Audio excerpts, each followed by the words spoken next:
Hi friends, welcome back to our channel. So ఈరోజు ఏంటంటే ఈ హెయిర్ ట్రై చేద్దాం అనుకుంటాను. కొత్తగా ఎప్పుడు న్యాచురల్గా వాడేటి కాకుండా ఈసారి అయితే కొత్తగా ట్రై చేద్దాం అనుకుంటున్నాను.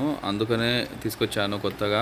సో చూశారు కదా ఫ్రెండ్స్, ఇది వచ్చేసి Garnier black natural hair dry. So మనం ఏంటంటే న్యాచురల్గా ఎక్కువగా మనము పౌడర్స్ లాంటివి వాడుతూ ఉంటాం కదా, అది ఎప్పుడు కూడా వాడొద్దు. సో ఇలాంటి న్యాచురల్ క్రీమ్స్ మాత్రమే అప్లై చేసుకోవాలి. అప్పుడే మన హెయిర్ కూడా న్యాచురల్గా ఉంటుంది. సో ఇది పెద్ద కాస్ట్ కూడా కాదు, కాస్ట్ వచ్చి 30 రూపీసే ఉంటుంది. సో న్యాచురల్ బ్లాక్ అనేది మెన్స్కి అయితే తక్కువ హెయిర్స్ ఉంటాయి కాబట్టి ఒక ప్యాక్ అయితే సరిపోతుంది. సో బ్యాక్ సైడ్ అయితే దాని ఇన్స్ట్రక్షన్స్ కూడా ఇచ్చావు. కొత్త వాళ్ళు ట్రై చేసినప్పుడు దాని ఇన్స్ట్రక్షన్స్ కూడా ఫాలో అయిపోతే సో దీన్ని ఎలా మనం ట్రై చేయొచ్చో కూడా క్లియర్గా వాళ్ళు అయితే రిటర్న్గా అయితే రాసి ఉంటున్నారు. సో దాని అయితే ముందుగా అయితే కట్ చేసుకుందాము. సో ఎప్పుడైనా మనము పౌడర్స్ మిక్స్ చేసేటప్పుడు వాటర్లో మిక్స్ చేసుకుని వాడుకుంటాం కాబట్టి దానివల్ల అయితే అప్లై చేసేటప్పుడు కంపల్సరీగా హెయిర్ డ్రై అనేది మనకు కనిపిస్తూ ఉంటుంది. అప్లై చేసినట్టు ఆ ఫీల్ అయితే కనబడుతూ ఉంటుంది. సో ఇంకోటి ఏంటంటే ఆ పౌడర్స్ అనేది కొత్త వారికి పడదు. కొంత హెడేక్ రావడం కానీ లేకపోతే స్కిన్ అనేది ఎలర్జీ రావడం కానీ జరుగుతూ ఉంటుంది. సో ఇలాంటి క్రీమ్స్ అయితే ఎలాంటి రాలేదు. నేను 2-3 టైమ్స్ అయితే వాడాను. సో మనం దాన్ని కట్ చేసినట్లయితే కవర్లో 2 ఐటమ్స్ అయితే ఉన్నాయి. బ్లాక్ కలర్, వైట్ కలర్ ఉంది. సో ఈ 2 జెల్స్ అనేది మనం మిక్స్ చేసినప్పుడు మాత్రమే మనకు కావాల్సిన హెయిర్ డ్రై అనేది రెడీ అయిపోతుంది షాంపూ పరంగా. సో చూద్దాము. సో ముందుగా అయితే వీటిని కట్ చేసుకొని ఒక బౌల్లో అయితే మిక్స్ చేసుకుందాము.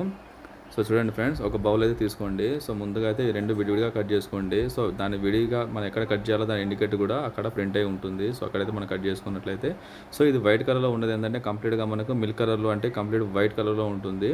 సో అబ్జర్వ్ చేయండి. సో అది ముందు అయితే మనం కట్ చేసుకోవాలి. ఒకసారి ముందైతే 2 కవర్స్ తర్వాత బ్లాక్ కట్ చేస్తుంటారు కాదండి, ముందైతే వైట్ కట్ చేయాలి. సో దాని తర్వాత బ్లాక్ ఉంది కదా, సో ఇది వచ్చేసి మనకు ఇది న్యాచురల్స్ అంటే మనం ఎలాంటి హెయిర్ డ్రై కలర్ తీసుకున్నప్పుడు కూడా ఈ వైట్ అనేది కామన్గా ఉంటుంది. సో కొంతమంది ఏంటంటే బ్రౌన్ కలర్ వేసుకుంటారు, కొంతమంది గోల్డ్ కలర్ అప్లై చేస్తారు, కొంతమంది బ్లాక్ చేస్తారు. మనం న్యాచురల్ బ్లాక్ చేసాం కాబట్టి సో దాన్ని బట్టి మనం ఈ రెండో ప్యాక్ అనేది చేంజ్ అవుతూ ఉంటుంది, గమనించండి. సో ఇది వచ్చేసి మనకి గోల్డ్ కలర్లో ఉంటుంది. సో ముందైతే మనం గోల్డ్ కలర్లో దీన్ని అయితే ఆ బౌల్లో తీసేసుకోవాలి. సో దాని తర్వాత మనం దీన్ని కంప్లీట్గా మిక్స్ చేసుకున్నట్లయితే మనకు లైట్ బ్లాక్ కలర్ అయితే వస్తుంది. చూడండి ఫ్రెండ్స్. సో ఈ రకంగా తీసుకున్న తర్వాత దీన్ని మనం ఏదైనా స్పూన్ సహాయంతో లేదా ఫోర్క్ సహాయంతో కంప్లీట్గా దీన్ని మిక్స్ చేసుకోండి. మినిమం 1 మినిట్ అయితే మనము దీన్ని యాంటీ క్లాస్ వైజ్ కానీ లేకపోతే ఆపోజిట్ డైరెక్షన్లో కానీ మిక్స్ చేసుకుంటూ ఉండాలి. సో మిక్స్ చేసుకున్నప్పుడే మీరు అబ్జర్వ్ చేయవచ్చు, ఇది గోల్డ్ వైట్ అనేది మిక్స్ అయిపోయి లైట్గా బ్లాక్ కలర్ అనేది బ్లాక్ షేడ్లో మనం రావడానికి కూడా గమనించవచ్చు. సో ఈ రకంగా మినిమం 1 మినిట్ అయితే మిక్స్ చేసుకోవాలి, లేకపోతే అది ప్రాపర్గా అయితే మిక్స్ అవ్వదు. ప్రాపర్గా మిక్స్ అవ్వకపోతే ఏంటంటే మనకు దాని యొక్క కంప్లీట్ మనము అప్లై చేసుకున్న తర్వాత మనకు కావాల్సిన బ్లాక్ కలర్ అయితే రాకపోవచ్చు. కొంతమంది ఏంటంటే చాలామంది అడుగుతూ ఉంటారు. సో అప్లై చేసుకున్నప్పటికీ అక్కడక్కడ మనకి వైట్ హెయిర్స్ అనేది కానీ లేకపోతే బ్రౌన్ కలర్ హెయిర్ అనేది కానీ అప్లై కాకుండా మనకి ఆ కలర్ అయితే రావట్లేదని అంటుంటారు. సో ఎప్పుడైతే మిక్స్ అనేది ప్రాపర్గా మనం చేయకపోతే కంపల్సరీగా అలాంటి ప్రాబ్లమ్సే వస్తూ ఉంటాయి. సో హెయిర్ డ్రై కొత్తగా ట్రై చేసే వాళ్ళు ఉంటారు. సో దీనికోసం మనకు కావాల్సిందంటే మనం అప్లై చేసుకునే బ్రష్ ఒకటిను, మనకు ఒక దువ్వెనైతే కావాలి, కోమంటాం కదా, సో అది కావాలి. సో దీని ద్వారా ఏంటంటే సింపుల్గా అంటే మనం హ్యాండ్ గ్లౌజ్ లేకుండా ఎక్కువ ఇంకొక మనిషి అవసరం లేకుండా సో ఈ రకంగా బ్రష్తో మనం అప్లై చేసుకుంటూ ఈ యొక్క దువ్వెనతో అంటే కోమ్తో మనం కోమ్ చేసుకుంటూ ఉండాలి. సో అప్పుడే అది మనకు కింద అంటే దాని యొక్క మొదలు ఉంటుంది కదా, సో బాటమ్ వరకు కూడా అప్లై అవుతూ ఉంటుంది. మనకి స్కిన్ మీద కూడా ఎక్కువగా అంటదు.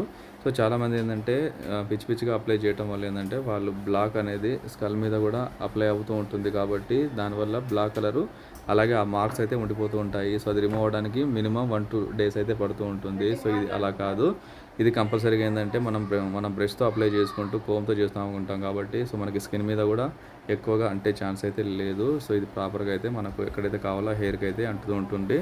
సో కంప్లీట్గా మనం బ్రష్తో అక్కడక్కడ క్రీమ్ అప్లై చేసుకున్న తర్వాత ఈ యొక్క డైరెక్షన్లో అంటే మనము ఇట్లా దూకున్నప్పుడు ఏంటంటే దాని బాటం వరకు కూడా ఈ క్రీమ్ అనేది అప్లై అవుతూ ఉంటుంది. సో చూడండి ఫ్రెండ్స్, ఈ రకంగా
సో చూసారు కదా ఫ్రెండ్స్, క్రీమ్ అనేది కంప్లీట్గా అప్లై అయిపోయిన తర్వాత సో ఈ రకంగా లాస్ట్లో ఫినిషింగ్లో అయితే హెయిర్స్ అన్ని ఇలా స్ట్రైట్గా అప్లై చేసుకోండి. సో దీని ద్వారా ఏంటంటే ఎక్కడైనా మిస్ అయిన హెయిర్ ఉన్నప్పుడు కూడా కంప్లీట్గా అయితే అంటిపోతుంది. సో మినిమం మనము ఇలా అప్లై చేసిన తర్వాత 5 మినిట్స్ అయితే వెయిట్ చేయాలి. 5 మినిట్స్ తర్వాత వాష్ చేసుకున్నట్లయితే మనకు కావాల్సిన కలర్ అయితే వచ్చేసింది. Thank you friends, thank you for watching.